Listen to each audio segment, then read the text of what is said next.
Yang menjadi korbannya ini itu Vina dan pacarnya yang bernama Eki yang sama-sama masih remaja yang berusia 16 tahun. Ini kejadiannya terjadi pada tanggal 27 Agustus di tahun 2016. Nah, saat itu sekitaran jam 10 malam, Vina dan Eki ini sedang melintasi jalan yang cukup sepi di sekitaran SMP 11 Cirebon. Nah, waktu mereka ngelewatin jalan itu mereka boncengan naik motor. Tapi waktu mereka melintasi jalan itu mereka ini sebenarnya nggak berdua aja, tapi ada teman-teman mereka juga yang naik motor lain gitu. Lalu nih mereka tiba-tiba dikejar dengan geng motor, dan yang ngejar mereka ini juga itu rame banget.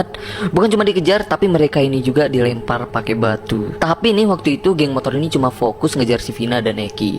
Dan saat kejar-kejaran mereka ini pun dipepet dan dipukul pakai bambu sampai si Vina dan Eki ini pun jatuh dari motor. Dan itu jatuhnya di jalanan flyover Kepompongan, karena kan mereka ini dikejar dari wilayah SMP 11 Cirebon kan. Dan itu kenanya baru di jalanan flyovernya. Dan karena geng motor ini cuma fokus ngejar si Vina dan Eki, jadi teman-temannya Vina itu tadi itu semuanya berhasil kabur. Lalu nih setelah Vina dan Eki ini jatuh, geng motor ini pun bawa si Vina dan Eki ini balik ke wilayah SMP 11. Karena kan di sana katanya jalanannya itu sepi banget gitu kalau udah malam.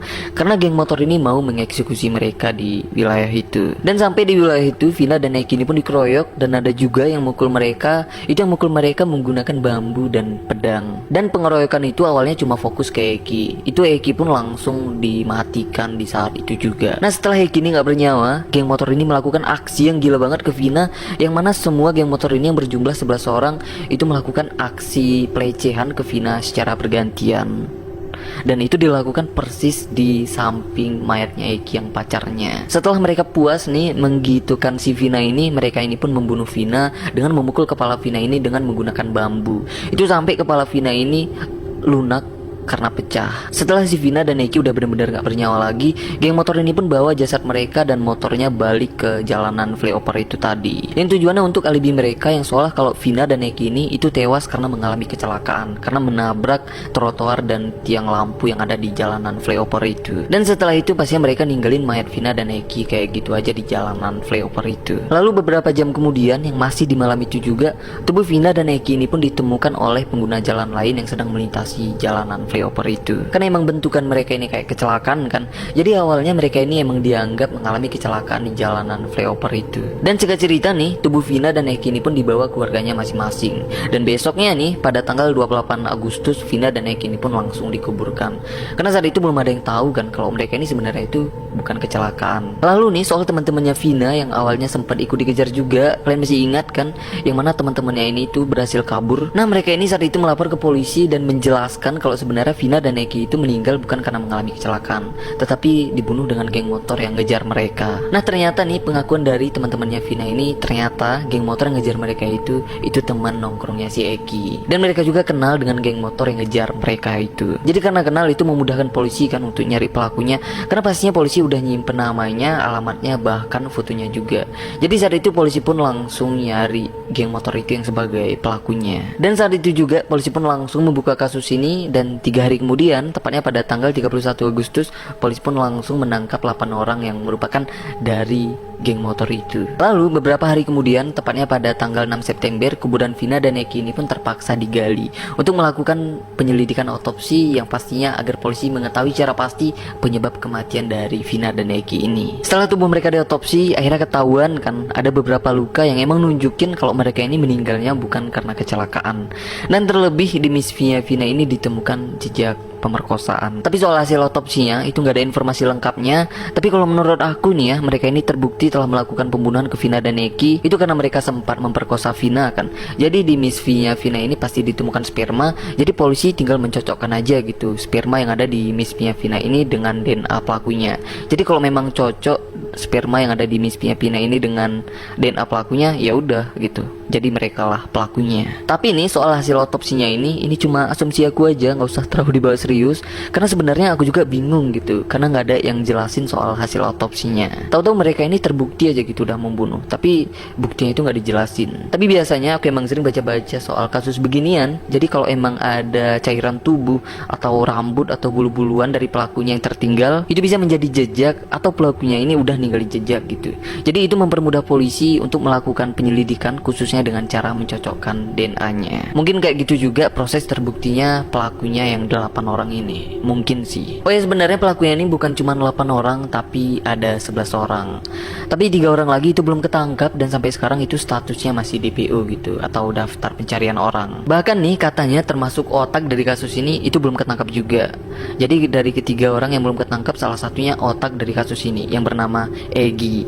Egy ya, bukan Eki. Mudah-mudahan kan bisa bedain Egy dan Eki. Nah, soal motifnya, ternyata mereka geng motor ini ngebunuh Vina dan Eki itu bukan karena mereka melakukan aksi brutalnya secara random, tapi emang ada dendam pribadi. Karena kan geng motor ini itu teman nongkrongnya Eki kan. Nah, ceritanya nih si Egy dan Eki ini itu teman setongkrongan kan. Jadi karena Eki ini pacaran dengan Vina, jadi Eki ini sering bawa si Vina itu ke tongkrongannya. Nah, sejak pertama kali nih Vina ini dibawa Eki ke tongkrongan, itu semua teman-temannya Eki ini suka dengan Vina. Dan yang paling suka dengan Vina itu si Egy. Jadi si Egy ini pun sering banget ngegodain si Vina. Jadi karena Vina pun selalu digodain dengan teman pacarnya, pastinya si Vina ini pun nggak nyaman kan, pastinya terganggu gitu. Jadi karena selalu terganggu, jadi Vina ini pun pernah sampai ngeludah si Egy. Nah, karena diludah, jadi si Egy ini pun dendam dengan si Vina, dan sejak itulah si Egy dan teman-teman tongkrongan lainnya nyusun rencana sadis untuk si Egy dan Eki. Nah, soal hukuman dan proses sidangnya ini memakan waktu yang cukup panjang soal proses sidangnya, karena pihak pelaku juga pastinya ada pembelaan dari pengacaranya, dan pihak korban juga pastinya menginginkan hakim untuk menjatuhkan hukuman terberat untuk pelakunya. Seperti saat itu banyaknya masyarakat Cirebon yang melakukan aksi demo untuk memastikan adanya keadilan untuk pihak korban, dan pastinya aksi sadis geng motor ini juga udah buat masyarakat Cirebon resah gitu. Dan mereka juga menuntut untuk polisi menyelesaikan kasus ini seperti menangkap 3 pelaku lainnya yang belum ketangkap saat itu. Bahkan itu sampai sekarang belum ketangkap sih. Lalu nih 10 bulan kemudian, setelah melewati proses panjang, akhirnya hakim ini pun menyatakan pelakunya bersalah karena telah melakukan perkosaan dan pembunuhan berencana. Dan pastinya hakim pun menjatuhi hukuman penjara seumur hidup untuk 7 pelakunya, dan 1 pelakunya yang masih berusia 15 tahun dihukum 7 tahun penjara. Itu karena 1 pelakunya ini masih anak di bawah umur, jadi hukumnya pun harus disesuaikan gitu dengan hukum anak di bawah umur. Tapi yang disayangkan banget nih ya, itu 3 pelakunya sampai sekarang belum ketangkap, apalagi salah satu dari ketiga pelakunya itu merupakan otak dari kasus ini, itu yang bernama Egy. Tapi mudah-mudahan kedepannya mereka bertiga ini bisa ketangkap biar kasus ini bisa tuntas secara hukum. Oh ya, soal Vina ini, ternyata ada pengakuan langsung dari Vina yang menceritakan gimana proses dia dibunuh. Enggak, kalian nggak salah dengar. Emang Vina ini yang menceritakan gimana proses dia dibunuh.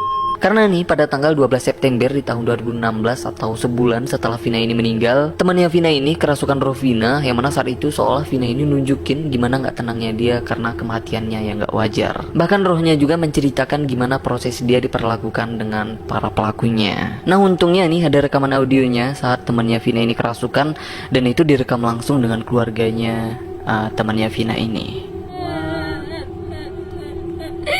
Siapa dia? Anaknya polisi ini Dede nggak kenal? Nggak kenal. Kabur ke Jakarta 2 orang. Kabur ke Jakarta 2 orang. Iya. 2 orang itu nggak ada yang kenal deh. Enggak. Berapa orang yang nganuin Dede tuh? 12 orang. Tangan Dede dipukul pakai balok gede. Dipukul tangan Vina patah. Bukan diseret pakai motor, dipukul tangan Vina. Kepalanya sih Dede, kepalanya kenapa? Diapain Dede? Tadinya dibenturin. Kemana? Ke motor, terus ke aspal. Eginya tuh mau nolongin, tapi Eginya juga kena. Itu tuh salah satunya ada yang suka sama Vina. Temen Egy itu salah satunya, namanya Egy. Bener kan, dari hati Egy Pak. Namanya Egy, temennya Egy. Suka sama Vina. Terus Vinanya ngeludahin. Dia aja dendam kayaknya sama Vina. Orang mana Egy tuh deh? Vina nggak kenal, cuma satu tongkrongan gitu Mbak sama Egy. Tongkrongan sama Egy. Iya, Vina sering dibawa sama Egy tuh. Egynya suka sama Vina. Terakhir Dede sama Egy di mana? Terakhir tuh Dede jalan-jalan Nongkrong di mana? dari Taman Sumber. Taman Sumber. Iya. Terus ada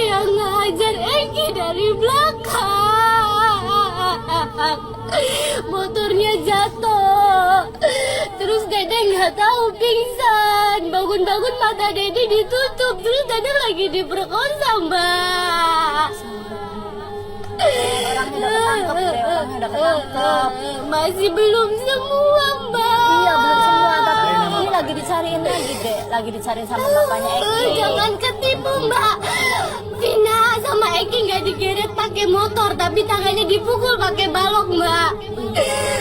Sabar, Dek. Dede Kalau sekarang digeret yang pakai benar. motor pasti dedel semua kan, Mbak? Iya, Ini sayang, jasadnya enggak kan, Mbak? Iya, Mbak percaya deh, sayang, Mbak percaya ya. Jadi yang tenang di sana ya.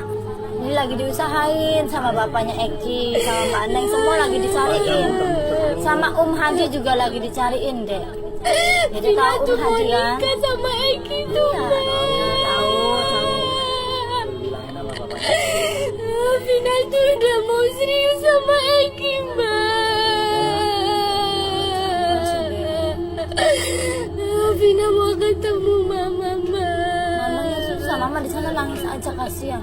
Dede nggak boleh kayak gitu sama mama juga kasihan mama deh. Mama juga di sana kepikiran, mama di sana nggak ada siapa-siapa deh. Mama di sana nggak ada siapa-siapa. Mama cari duit buat Vina, Iya. Vina dibunuh sama orang. Mama makanya di sana pingsan terus mama deh. Mama di sana yang tenang, dedenya juga ya.